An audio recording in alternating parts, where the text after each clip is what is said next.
السلام علیکم۔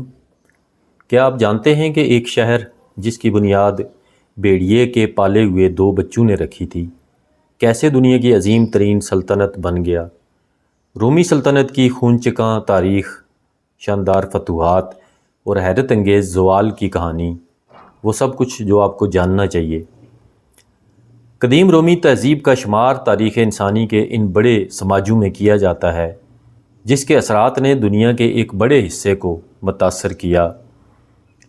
753 قبل مسیح میں 7 پہاڑیوں پر قائم ہونے والی ایک چھوٹی شہری ریاست سے لے کر 509 قبل مسیح میں ایک بڑی جمہوری ریاست بننے اور پھر 28 قبل مسیح میں دنیا کی ایک عظیم سلطنت بننے تک رومی تہذیب کا سفر کئی نشیب و فراز سے گزرتا ہے۔ یہ ایک قوم کی داستان ہے جس نے اپنے ظلم، جبر، دہشت گردی اور علم و شعور کے ناجائز استعمال کی بنیاد پر دنیا کے ایک بڑے حصے پر حکومت کی۔ سلطنت روم کی حدود میں انگلستان سمیت یورپ کا ایک بڑا حصہ، شمالی افریقہ، مصر، شام، ایشیائے کوچک، اٹلی اور مغربی ایشیا کا ایک بڑا حصہ شامل تھا۔ روم کی تہذیبی اور ثقافتی اثرات آج کی مغربی تہذیب میں واضح دیکھے جا سکتے ہیں، جس میں بے حیائی، احسان فراموشی اور استعماری نظام بالخصوص شامل ہے، اور یہی بے اعتدالی، ظلم و زیادتی، ہوس مال و ملک، بے حیائی اور بے باکی اور فطرت کے اصولوں سے بغاوت جیسے عوامل نے عظیم الشان سلطنت کو بالآخر فنا کے گھاٹ اتار دیا۔ ارض روم کے لیے انگریزی زبان میں روم اور اطالوی زبان میں روما کے الفاظ استعمال کیے جاتے ہیں۔ روم کی بنیاد روایتوں اور داستانوں میں ملتی ہے، تاہم جدید تحقیقات اس نظریہ کو تقویت دیتی ہیں کہ شہر کی بنیاد 8ویں صدی قبل مسیح میں پڑی۔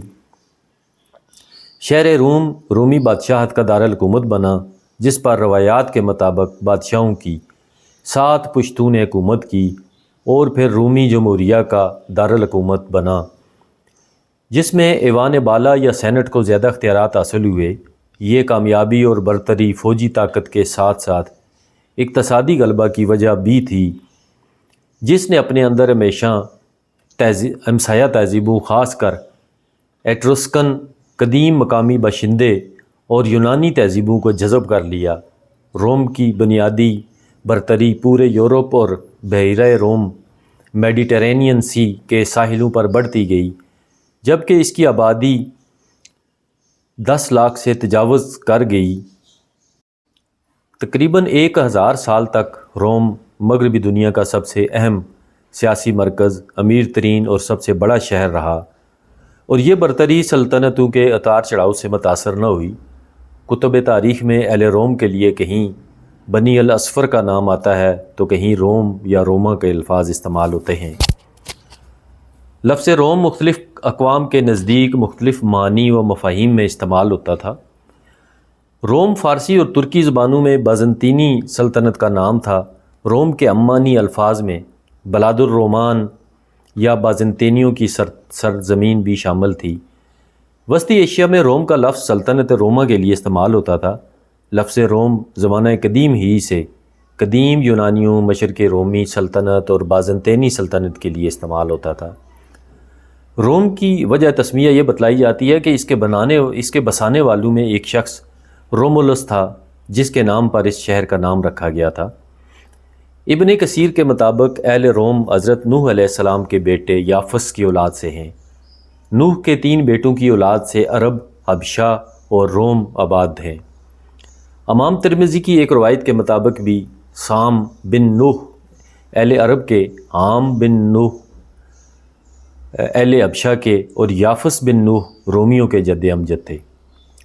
روم کے ابتدائی تاریخ کے حوالے سے ایک قصہ نہایت ہی مشہور ہے، جس پر بعض مورخین نے اعتماد کیا ہے اور بعض نے صراحتاً اس کی نفی کی ہے کہ شہر البا لونگا کے ایک بادشاہ کو اس کے بھائی نے تخت سے اتار دیا اور اس کی بیٹی ریا سلویا کو کووستا دیوی کی دوشیزہ بنا دیا،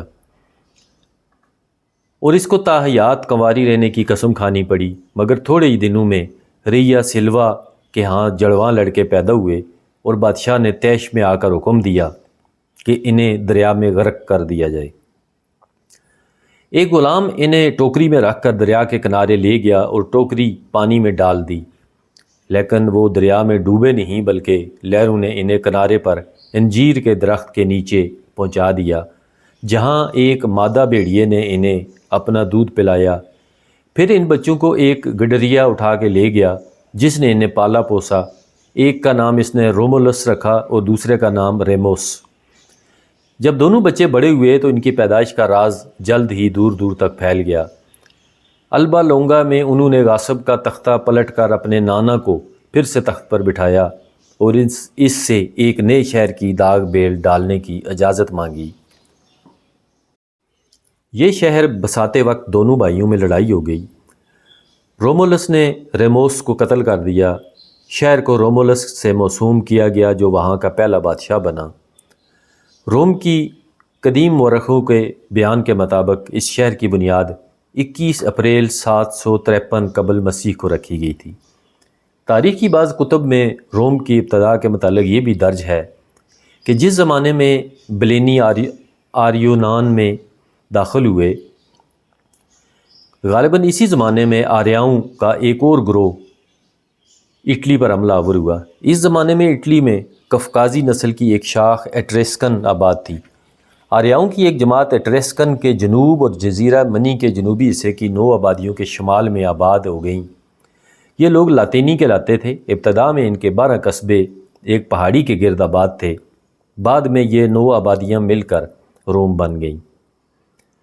قدیم روم کی تاریخ کو 3 اہم ادوار میں تقسیم کیا جاتا ہے۔ یہ خیال کیا جاتا ہے کہ 753 قبل مسیح میں روم کی بنیاد پڑنے کے بعد وہاں ملوکیت کے دور کا آغاز ہوا جو 509 قبل مسیح تک جاری رہا۔ اس دوران 7 بادشاہ گزرے جن میں سے پہلے 6 حکمران قدرے بہتر تھے، جبکہ 7واں اور آخری بادشاہ لیوشس تارکونیس سپربس ایک ظالم و جابر حکمران تھا، جسے ہٹا کر 509 قبل مسیح میں جمہوری دور حکومت کا آغاز کیا گیا۔ سلطنت روم کا دور 27 قبل مسیح میں اگسٹس سیزر کی حکومت سے شروع ہوا تھا۔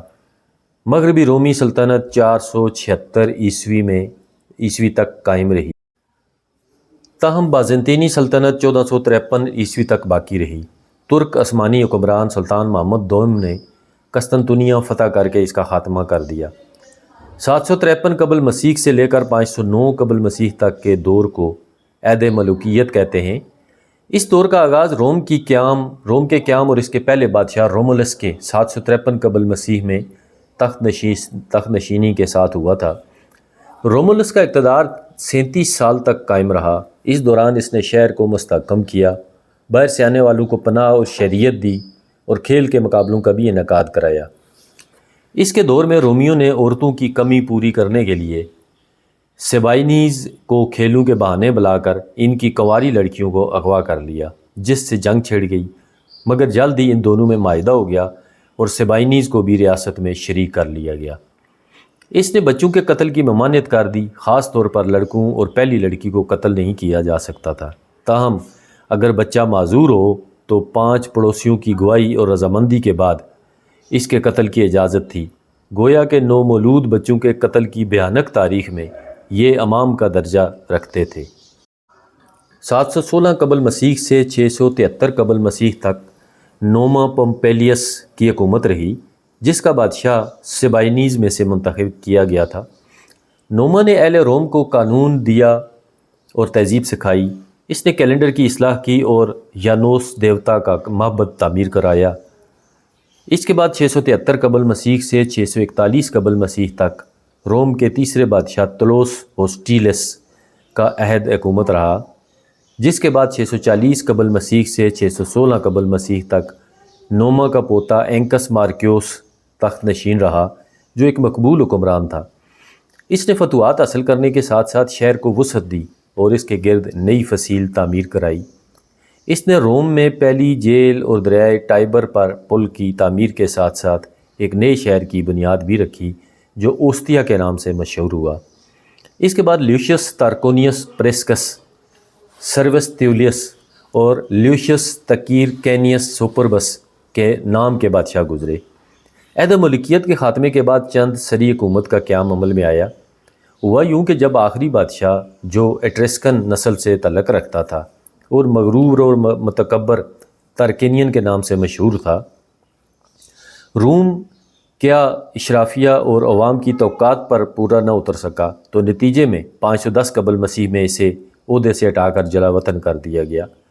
اہل روم نے اس کے بعد ایک نئی طرز حکومت کا آغاز کیا جسے جمہوری طرز حکومت کا نام دیا گیا تھا۔ اس حکومتی نظام کو عدالتی حاکم چلاتے تھے جنہیں سالانہ بنیادوں پر منتخب کیا جاتا تھا۔ ان پر 2 نائب یا کونسل مقرر کیے جاتے تھے جو حقیقی معنوں میں ریاست کے سربراہ ہوتے تھے اور حکومتی ایوان یا سینٹ کی مشاورت سے فیصلہ کرتے تھے۔ حکومتی ایوان یا سینٹ میں 300 موجودہ اور سابقہ فوجداری یا عدالتی حاکم شامل ہوتے تھے۔ مجسٹریٹ کے ہر بالغ مرد رائے ووٹ دے سکتا تھا۔ اس عہدے کی کوئی اجرت یا مشاہرہ مقرر نہیں تھا، اس لیے مالدار لوگ ہی اس کے امیدوار ہوتے تھے۔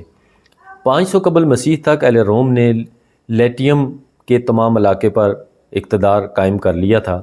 روم کے لوگوں نے اپنی ریاست میں عوامی جمہوریت کی جڑیں مستحکم کر لیں۔ بعض اوقات ان کو باہر کے حملہ آوروں کا سامنا بھی کرنا پڑتا تھا۔ اس لیے اطالوی شہروں کا ایک اتحاد 493 قبل مسیح میں اس غرض سے قائم ہوا کہ بیرونی حملہ آوروں کا مقابلہ مل جل کر کیا جا سکے۔ چونکہ روم کی اہمیت زیادہ ہو گئی تھی، اس لیے فوجی اتحاد میں اسی کو لیڈر تسلیم کیا گیا۔ یہ اتحاد اتنا کامیاب ثابت ہوا کہ 4 صدی قبل مسیح میں اتحادیوں کی طاقت سب سے زیادہ سمجھی جانے لگی اور اس اتحادی طاقت کو 390 قبل مسیح میں ایک بربری قوم سے مقابلہ کرنا پڑا۔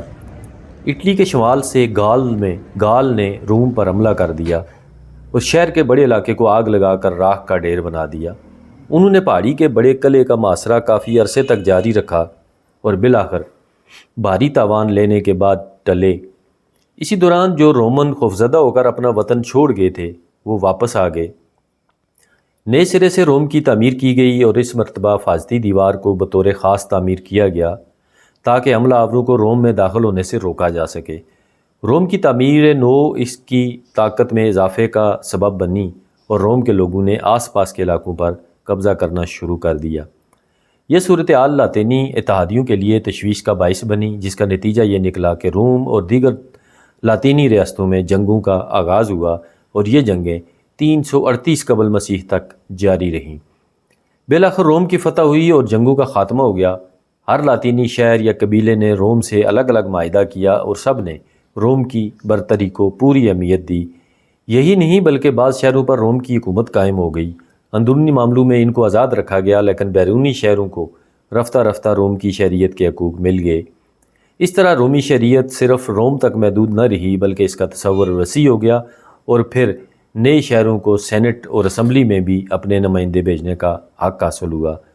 گویا لاطینی شہروں پر 338 قبل مسیح میں روم کی برتری قائم ہو جانے سے رومی سلطنت کا آغاز ہوا اور روم اٹلی کی سب سے اہم ریاست کے درجے پر پہنچ گیا۔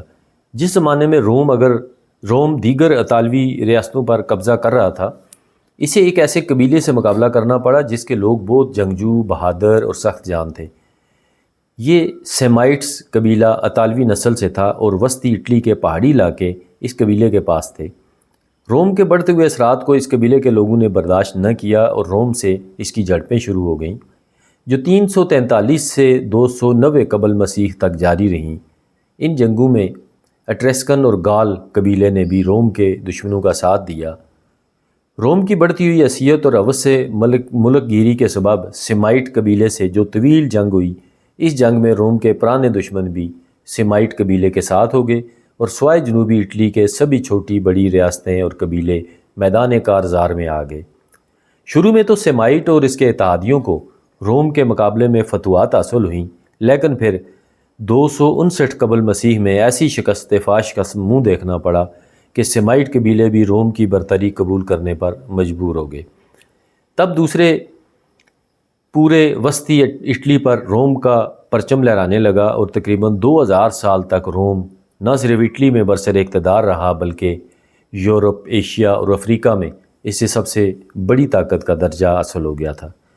290 قبل مسیح میں تمام وسطی اٹلی اور شمال کے تھوڑے سے حصے پر روم نے اپنا اقتدار قائم کر لیا شمال کے باقی حصے پر گال اور قبیلہ حکمران تھا اور ایٹریسکن قبیلے کا اقتدار بالکل ختم ہو چکا تھا۔ جنوبی اٹلی کا علاقہ اس وقت تک یونانی نوآبادیات میں شامل تھا۔ اس طرح روم کے مقابلے میں صرف دو طاقتیں تھیں، یونانی نوآبادیات اور کارتھیج کی نوآبادیات۔ سیمائٹ قبیلے کو شکست دینے کے بعد 10 برس کے اندر روم نے یونانی نوآبادیات پر حملے شروع کر دیے۔ یونانی عیش و عشرت میں مبتلا ہو چکے تھے، لہٰذا روم کی ابھرتی ہوئی طاقت کے سامنے ان کا ٹھہرنا مشکل تھا، مگر یونانیوں نے ایپرس یعنی موجودہ البانیہ کی ریاست سے مدد طلب کی، جو اٹلی اور یونان کے درمیان واقع تھی۔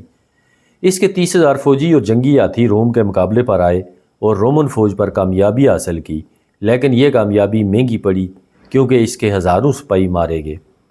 ایپرس کے حکمران پائرہوس نے اس فتح پر کہا، اگر ایسی ایک اور فتح ہوئی تو میں تباہ ہو جاؤں گا۔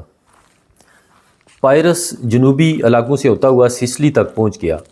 سسلی کا کچھ حصہ یونانی نوآبادیات میں شامل تھا اور کچھ حصہ کارتھیج کی نوآبادیات میں۔ کارتھیج کے لوگ ان دنوں بحیرہ روم کے علاقوں میں سب سے زیادہ طاقتور تھے۔ وہ یہ کب برداشت کرتے کہ یونانی ان کی نوآبادیات پر حملہ آور ہوں، چنانچہ انہوں نے پائرس کے بحری بیڑے کا ڈٹ کر مقابلہ کیا اور اس کو شکست دی۔ یوں روم کی بڑی فوج نے پائرس کی فوج کو پیچھے ہٹنے پر مجبور کر دیا۔ ان شکستوں کے بعد پائرس یونانی نوآبادیات کو روم اور کارتھیج کے رحم و کرم پر چھوڑ کر اپنی سلطنت کو واپس چلا گیا۔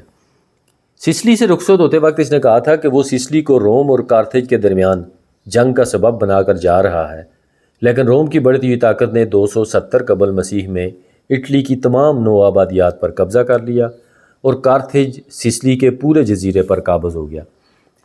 اس لیے ایک طرف روم کا اقتدار بڑھا اور دوسری جانب کارتھیج کی ریاست بھی بہت طاقتور ہو گئی تھی۔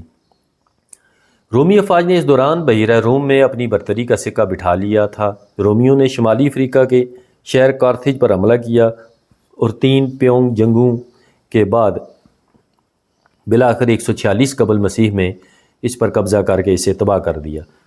اسی دوران روم کی میسیڈونیا، مغربی ایشیا اور یونان سے بھی جنگیں ہوئیں اور 129 قبل مسیح تک یورپ کے ایک بڑے حصے، شمالی افریقہ اور جنوبی مغربی افریقہ پر اس کا اقتدار قائم ہو گیا۔ مسلسل جنگوں اور دیگر مسائل کی وجہ سے رومی عوام کی معاشی حالت دن بدن ابتر ہوتی جا رہی تھی۔ دوسری جانب اشرافیہ اور عوام میں طبقاتی فرق مسلسل بڑھتا جا رہا تھا، جس کا انجام بالآخر خانہ جنگی کی صورت میں نکلا۔ گائس ماریس اور لیشس کورنیلس سولا فیلکس اس خانہ جنگی کا اہم کردار تھے۔ ان دونوں کا تعلق رومی افواج سے تھا۔ خانہ جنگی کے بعد کے مرحلے میں پومپی، سیسرو اور جولیس سیزر کا کردار مرکزی رہا۔ مغربی ملکوں فرانس و اسپانیہ کا جرنیل جولیس 49 قبل مسیح میں اٹلی میں داخل ہوا۔ 48 قبل مسیح میں جولیس نے یونان میں جنرل پومی کو شکست دی۔ 46 قبل مسیح میں جولیس پہلے 10 سال کے لیے پھر عمر بھر کے لیے ڈکٹیٹر مقرر ہوا۔ چند سال بعد کیسر بن بیٹھا اور اپنی پرستش کرانے لگا۔ 44 قبل مسیح میں سینٹ کے ممبروں نے سازش کر کے کیسر جولیس کو قتل کر دیا۔ 32 قبل مسیح میں آکٹیون نے مارک اینٹونی پر حملہ کیا۔ 31 قبل مسیح میں ایکٹم کے مقام پر بحری جنگ ہوئی اور کلیوپیٹرا مصر چلی گئی۔ 30 قبل مسیح میں اسکندریہ میں لڑائی ہوئی۔ مارک اینٹونی نے خودکشی کر لی اور اپنی معشوقہ کلیوپیٹرا کے سامنے جان دے دی۔ کلیوپیٹرا نے بھی خودکشی کر لی کیونکہ آکٹیون سے اسے نفرت تھی، جو اس پر قبضہ جمانا چاہتا تھا۔ آکٹیون نے پہلے سینٹ پنچایت کے اقتدار کو بحال کرنے کی کوشش کی، لیکن ہر دل عزیزی کے باعث بعد میں شاہی اقتدار حاصل کر لیا اور کیسر بن بیٹھا۔ رومیوں نے اسے دیوتا بادشاہ مان کر اس کی پرستش شروع کر دی۔ رومیوں کے برائے نام جمہوریت کا خاتمہ ہو گیا اور کیسری دور چلا۔ آکٹیوین، جس نے اگسٹس سیزر کا لقب اختیار کر لیا تھا، 14 عیسوی تک بادشاہ بنا رہا۔ 31 قبل مسیح تک آکٹیوین، جس کا لقب اگسٹس تھا، سلطنت روم کا مکمل کنٹرول حاصل کر چکا تھا۔ اگسٹس نے سلطنت کو مستحکم کیا۔ اگلے کئی اشروں تک 2 خاندانوں جیولیو کلاڈیس اور فلاوینز کی حکومت قائم رہی۔ اگسٹس کے بعد آنے والے حکمران تائبریس نے طائبرس تھا جو ایک اچھا منتظم تھا، اس نے شاہی خزانے میں بہت اضافہ کیا اور سلطنت کو مستحکم کیا، تاہم وہ تھوڑا سخت مزاج اور عوام کے جذبات کی پرواہ نہ کرنے والا حکمران تھا۔ طائبرس کے ذاتی محافظ دستے کے سالار سیجانوس نے اقتدار پر قابض ہونے کے لیے سازشیں شروع کر دی تھیں۔ بالآخر شہنشاہ نے 31 میں سالار سیجانوس اور اس کے ساتھ شامل سینٹ کے ارکان کو سزائے موت دے دی۔ طائبرس کی بادشاہت کے آخری سال خوف اور دہشت کی علامت رہے، اس لیے اس کی 37 میں وفات پر عوام نے خوشی کا اظہار کیا۔ طائبرس کے بعد کالیگولا شہنشاہ بنا تو اس نے کھیلوں اور تفریحی سرگرمیوں کو فروغ دیا، تاہم اس کی شخصیت کا تاریک پہلو یہ تھا کہ وہ سینٹ کے ارکان اور بااثر لوگوں کی تذلیل کر کے لذت اور خوشی محسوس کرتا تھا، اور اس کے ساتھ ساتھ اس نے اپنے دیوتا ہونے اور اپنی پرستش کے کیے جانے پر بھی اصرار کیا۔ کالیگولا کے 41 میں قتل کر دیا گیا۔ شہنشاہ کے قتل کے بعد پریٹورین محافظ دستوں نے کالیگولا اور اس کے چچا کلاڈیس کو شہنشاہ نامزد کر دیا، جو ایک اچھا حکمران ثابت ہوا۔ اس نے سرکاری منتظمہ کے ادارے کا حجم بڑھایا، مختلف صوبوں میں لوگوں کو شہریت دی اور موجودہ برطانیہ کا کافی علاقہ سلطنت میں شامل کر لیا۔ کلاڈیس کی بیوی کے بارے میں خیال کیا جاتا تھا کہ اس نے پہلے شوہر سے پیدا ہونے والے اپنے بیٹے نیرو کو شہنشاہ بنانے کے لیے 54 میں کلاڈیس کو زہر دے کر قتل کر دیا تھا۔ نیرو 16 سال کی عمر میں شہنشاہ بنا، کئی سال تک اس کے مشیر معاملات سلطنت چلاتے رہے۔ 62 میں نیرو نے مکمل کنٹرول لے لیا، مگر اس کا رجحان شاعری، کھیلوں اور رقص اور رتھوں کے دوڑ کی طرف زیادہ تھا۔ نیرو کا عہد بد انتظامی کا شکار رہا، صوبوں میں بغاوتیں اٹھ کھڑی ہوئیں۔ نیرو نے 68 میں خودکشی کر لی۔ یوں جیوکلاڈیس عہد کا خاتمہ ہو گیا۔ بعد میں آنے والے حکمران اتنے اہل ثابت نہ ہو سکے۔ بربری قبائل نے سلطنتوں کے سرحدوں پر حملے شروع کر دیے اور حکمرانوں کے لیے انہیں روکنا مشکل ہو گیا۔ 378 میں ہدریان پول کے مقام پر گوتھ قبائل نے 2/3 رومی افواج کو تہہ تیگ کر دیا، جس سے سلطنت روم کمزور ہو گئی اور بالآخر 476 میں مغربی سلطنت روم کا خاتمہ ہو گیا۔ 395 تا 388 کے رومی حکمران تھیوڈس اول کی وفات پر سلطنت اس کے 2 بیٹوں میں تقسیم ہو گئی تھی۔ مغربی رومی سلطنت کا دارالحکومت روم قرار پایا، جبکہ مشرقی رومی سلطنت کا دارالحکومت قسطنطنیہ رہا۔ اس کے سابق نام بیزنطینم کی نسبت سے مشرقی سلطنت کو بازنطینی سلطنت بھی کہا جاتا تھا۔ یہ سلطنت مغربی سلطنت کے خاتمے کے 1000 سال بعد تک باقی رہی۔ بالآخر عثمانی ترک حکمران سلطان محمد دوئم نے 1453 میں قسطنطنیہ کی فتح کے ساتھ اس کا خاتمہ کر دیا تھا۔ قسطنطنیہ کا سنگ بنیاد شہنشاہ قسطنطین اول نے 330 میں رکھا تھا۔ تب سے لے کر 1453 تک یہ بازنطینی رومی سلطنت کی علمی، تہذیبی اور انتظامی سرگرمیوں کا مرکز رہا۔ ایڈورڈ گن رومی سلطنت کے زوال کے بارے میں لکھتا ہے، رومی سلطنت کے زوال کے اسباب کے بارے میں اچھی طرح سے تحقیق کرنے کے بعد میں روم کی تباہی کے 4 اسباب کی نشاندہی کر سکتا ہوں، جن کا عمل تقریباً 1000 سال تک جاری رہا۔ ان اسباب میں سب سے اہم سبب امتداد زمانہ اور فطرت کے عوامل کا اثر تھا۔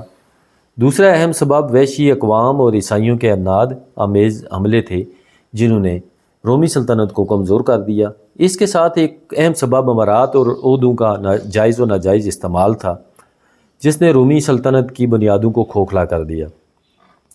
رومیوں کے داخلی تنازعات نے رہی صحیح کسر پوری کر دی۔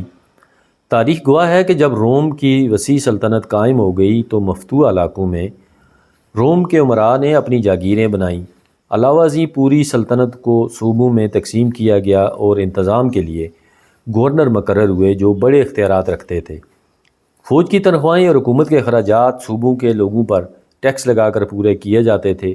ٹیکس کی وصولی میں بڑی سختی کی جاتی تھی۔ صوبے کا گورنر صرف سال بھر کے لیے ہوتا تھا۔ اس قلیل مدت میں ہر گورنر کی کوشش ہوتی تھی کہ زیادہ سے زیادہ دولت کما سکے۔ صوبوں کی دولت بڑی تیزی سے روم منتقل ہونے لگی۔ ٹیکس وصول کرنے والے رشتے بھی وصول کرتے تھے۔ ٹیکس کی زیادتی کے بعد صوبوں کے مقامی باشندے خستہ حال ہو گئے تھے اور رومی تاجر تجارت پر چھا گئے تھے۔ غرض ہر طرح روم کی شان و شوکت اور خوشحالی میں حیرت انگیز اضافہ ہو رہا تھا، لیکن مزدور طبقہ مفلوق الحال ہوتا چلا گیا، جس کی وجہ سے خانہ جنگی کے آثار پیدا ہونے لگے۔ امراء کے عیش و عشرت کی کوئی حد نہ تھی۔ اسی خانہ جنگی امراء کی عیش و عشرت اور بے پرواہی کی وجہ سے رومی تہذیب زوال پذیر ہوئی اور اس کی طاقتور فوج، جدید اسلحہ اور فوجی حکمت عملی رومی سلطنت کو نہ بچا سکی۔ سلطنت روم کی طبقاتی تقسیم کی وجہ سے امراء اور عوام کے درمیان جو کشمکش جاری رہی وہ سلطنت کی بنیادوں کو کھوکھلا کر گئی۔ سلطنت روم کی بدنصیبی یہ رہی کہ اس کے زیادہ تر حکمران ظالم و جابر اور درندہ مزاج آئے، جنہوں نے اقتدار کے حصول کے لیے نہ صرف ایک دوسرے کو قتل کیا بلکہ بیٹے نے باپ کو، بیوی نے شوہر کو اور بھائی نے بھائیوں تک کو قتل کروایا۔ جو حکمران اس طرح اقتدار کی باغ ڈور سنبھالتے، ان سے یہ کیسے ممکن تھا کہ وہ عوام کی بھلائی اور خیر خواہی کا کوئی انتظام کر سکیں؟ نتیجتاً پورا روم مختلف ادوار میں خانہ جنگیوں کا شکار رہا اور بالآخر وہ وقت آیا جب یہ مکمل طور پر تباہ و برباد ہو گیا۔ شہر روم 7 پہاڑیوں اور اس مقام پر آباد تھا جہاں دریائے ٹائبر پر پل بنا ہوا تھا، چنانچہ یہ طبی طور پر مستحکم تھا۔ بآسانی اس میں کلہ بندیاں کی جا سکتی تھیں اور بآسانی اس کی حفاظت بھی کی جا سکتی تھی۔ یہ جزیرہ نمائے اٹلی کے وسط میں اور اس کے مغربی ساحل سے تقریباً 15 میل کے فاصلے پر تھا، یعنی سمندر سے اتنا قریب تھا کہ بحیرہ روم کی اہم تجارتی زندگی میں مثالی کردار ادا کر سکتا تھا۔ اس کے شمال میں بحیرہ اسود، جنوب میں عراق، شام اور بحیرہ روم، مشرق میں آرمینیا اور آذربائیجان، اور مغرب میں بحیرہ مرمر، درہ دانیال جسے ڈارڈینیل کہا جاتا ہے، اور جزائر روڈس تھے۔ شہر روم کے متعلق جان ایس ہائی لینڈ تحریر کرتے ہیں، آریائی قبائل جماعتوں میں سے ایک جماعت اطالیہ میں ایٹریسکن کے جنوب کے ملک کے جنوب اور جزیرہ منی کے جنوبی حصے کی 9 آبادیوں کے شمال میں آباد ہو گئی تھی۔ یہ زراعت پیشہ اجڑ لوگ تھے اور ایک مقدس پہاڑی کے مرکزی معبد کے اطراف 12 قصبوں میں جمع ہو گئے تھے۔ یہ لوگ لاطینی کہلاتے تھے اور ان کے ملک اور ایٹریسکن کے ملک کے درمیان ٹائبر کا دریا سرحد کا کام دیتا تھا۔ یہی لاطینی 9 آبادیوں کے ایک مجموعے نے نشو و نما پائی۔ ان 9 آبادیوں کو پہلے تاجروں اور پناہ گزینوں نے آباد کیا اور بعد میں یہی 9 آبادیاں مل کر شہر روما بن گئیں۔ ریاست روم کا گہوارہ وسطی بحیرہ روم میں اپنی جزیرہ نما تھا، جو قریب کے جزیرہ سسلی کے ساتھ یورپ اور افریقہ کے درمیان گویا قدرتی پل بناتا تھا، اور اپنی جزیرہ نمائے بلکان کے ساحل کی بہ نسبت کم کٹا پھٹا تھا اور اس میں محفوظ خلیجیں آبنائیں نسبتاً کم تھیں۔ اٹلی کے ساحل کے نزدیک جزیروں کی تعداد بھی بحیرہ ایجین کے جزیروں کی نسبت کم تھیں اور تنوع بھی ان میں اتنا نہیں تھا۔ اپنی جزیرہ اگرچہ یونان کی طرح ہی پہاڑی تھا، مگر یہاں اوپر سے نیچے تک بیچوں بیچ صرف ایک ہی سلسلہ کو تھا، جس کے دونوں طرف چوڑی وادیوں کا حاشیہ تھا، جو زراعت اور مویشی پالنے کے لیے موزوں تھا۔ اٹلی کی زمین کاشت کے لیے کہیں زیادہ موزوں تھی۔ زمانہ قدیم میں اٹلی کو ایک مثالی اور زراعتی ملک تصور کیا جاتا تھا۔ اس کے خاص قدرتی وسائل لکڑی اور دھاتیں تھیں۔ 1000 سال قبل مسیح سے پہلے یہ ملک محض جنگلات سے اٹا ہوا پہاڑی علاقہ تھا۔ آریائی زبانیں بولنے والے قبائل نے اس خطے پر ڈیرے جمائے اور چھوٹے قصبے اور شہر یہاں آباد کیے، جبکہ اس کے جنوبی علاقوں میں یونانی آبادیاں تھیں۔ پاسٹم کے نفیس کھنڈرات آج بھی ہمیشہ ان قدیم یونانی آبادیوں کے وقار اور شان و شوکت کی داستانیں سناتے رہیں گے۔ ایٹریسکن لوگوں نے، جو ایجین قوم کے قرابت دار مگر غیر آریائی زبان بولنے والے لوگ تھے، اس خطے کے وسطی حصے میں قبضہ جما لیا۔ مختلف آریائی قبائل کو مفتوح کرنے کا یہ سلسلہ انہوں نے جاری رکھا۔ جب روم تاریخ کے منظر میں ظاہر ہوا تو یہ ٹائبر کے گھاٹ میں ایک مختصر تجارتی شہر تھا۔ اس کی آبادی بیشتر لاطینی بولنے والوں پر مشتمل تھی، جبکہ ایٹریسکن بادشاہ اس پر حاکم تھے۔ لیگویریا کا کوہستانی ضلع ہمیشہ سے دشوار گزار رہا تھا اور اطالیہ سے اس کا درجہ بدرجہ اتحاد زمانہ دراز کی طویل اور غیر معروف جنگ و جدال کے بعد عمل میں آیا تھا۔ ایپینائن کے شمال میں الپس کی دیوار کوہی یعنی الپائن وال تک ایک وسیع اور زرخیز میدان واقع تھا، جس کی قابل کاشت زمینوں کی آبپاشی پوا اور اس کے باجگزار ندیوں سے ہوتی تھی۔ اہل روم کو جب اپنی فتوحات اور تنظیم کے سلسلے میں کوہ الپ کے وجود کا علم ہوا تو انہوں نے یہ بھی معلوم کر لیا کہ یہ زرخیز خطہ جس کے شمال میں الپس کی دیوار الپائن وال ہے اور جس کی ندیاں بحیرہ ایڈریاٹک میں جا گرتی ہیں، متحد اطالیہ کا ایک لازمی جزو ہے، مگر اس ضلع کی تسخیر زمانہ دراز اور بے حد خونریزی کے بعد عمل میں آئی، اور اس پر روم کا قبضہ مستحکم اس وقت ہوا جب کہ جنوبی تمدن کی اس میں اشاعت پورے طریقے سے ہو گئی۔ سرزمین اطالیہ کے آس پاس چھوٹے بڑے کئی جزیرے تھے، مگر ان میں سے صرف سسلی روم کی تاریخ میں خاص اہمیت رکھتا تھا، جیسا کہ کارتھیج کی جنگ سے ثابت ہوا۔ اطالیہ پر تسلط حاصل کر لینے کے بعد اس جزیرے کو فتح کرنا ضروری تھا، جو دراصل اطالیہ کا ایک علیحدہ حصہ تھا، کیونکہ بغیر اس کے اطالیہ بحری حملوں سے محفوظ نہ رہ سکتا تھا۔ کوہ الپس کے دروں پر چونکہ روم کا قبضہ نہ تھا، اس لیے خشکی کی طرف سے اطالیہ پر حملہ ہو سکتا تھا۔ اطالیہ پر شمال سے متعدد حملے ہوئے اور غالباً زمانہ قدیم کے لوگ اس ملک میں آباد ہو گئے، جو ان حملہ آوروں کی اولاد میں سے تھے جو اس طرف آئے تھے۔ موسم سرما میں بعض اوقات سردی بہت زیادہ ہوتی، مگر بحیثیت مجموعی پیداوار معتدل تھی، اور موسم گرما میں گرمی بھی خوب تھی۔ اونچی پہاڑیوں کے سوا ملک کے ہر حصے میں زیتون اور انگور کی کاشت بخوبی ہوتی تھی۔ ترکاریوں اور اناج کی کاشت بھی کثرت سے ہوتی تھی۔ بعض اضلاع کی زرخیزی تعجب انگیز تھی، خصوصاً کیمپینیا کی وہ زمینیں جن میں ایک زمانے میں کوہ آتش فشاں تھے۔ بعض اضلاع میں پورا ایپولیا اور جنوب مشرقی حصے میں پانی کمیاب تھا، مگر آب پاشی میں زیادہ دقت نہیں ہوتی تھی۔ پہاڑوں اور وادیوں میں چراگاہیں تھیں جن میں ہر موسم میں مویشیوں کے لیے غذا موجود رہتی تھی۔ مویشی پالنے والے قبائل چراگاہوں کی تلاش میں نقل مکانی کرتے رہتے تھے، جس کی وجہ سے پہاڑی اضلاع سیاسی لحاظ سے غیر متحد اور پسماندہ حالت میں رہتے تھے۔ جنگلوں کا رقبہ غالباً آج کل کے مقابلے میں زیادہ قدیم تھا۔ ایریٹیریا میں ایک گھنا جنگل تھا، جس کی وجہ سے روم کو اس ضلع کی تسخیر میں بہت دقت ہوئی۔ جنوب میں مقام سیلا پائن کے درختوں کا بڑا بھاری جنگل تھا، جن سے پچ بنتا تھا۔ شاہ بلوط کے بھی کئی جنگل تھے۔ اس درخت کی نہ صرف چھال اور شیطیر قیمتی تھا، بلکہ ان جنگلوں سے خنازیر کی چراگاہ کا کام بھی لیا جاتا تھا۔ وہ قدیم تمدن جس سے ممالک موجودہ بے حد متاثر ہوئے ہیں، بحیرہ روم کے آس پاس کے ممالک میں وجود میں آیا تھا، اور اطالیہ ممالک مذکور کے سلطنت میں واقع تھے۔ جس طرح شہر روما 7 پہاڑیوں کے درمیان گرا ہوا تھا، اسی طرح بحیرہ روم بھی دیگر بحیرات سے گرا ہوا تھا، اور اسی طرح خود روم کے بھی چھوٹے چھوٹے کئی ایک جزیروں کے درمیان واقع تھا۔ محل وقوع کی اس نعمت کو اہل روم کی خوش قسمتی ہی کہا جا سکتا ہے۔ وہ دنیا کے دیگر ممالک سے رابطہ کے علاوہ غیر ملکی تجارت اور سمندری دولتوں سے مالا مال تھے۔ یہی وجہ تھی کہ سلطنت روم اپنے وقت کی بہت بڑی اور ناقابل تسخیر مملکت تھی، جسے اس کے نااہل اور خود سر قسم کے حکمران لے ڈوبے، ورنہ وہ ریاست دنیا پر انمٹ حکمرانی کرنے کے لیے اہل تھی، بلکہ اس کا جغرافیہ بھی اس عمل میں اس کے لیے نہایت موزوں تھا۔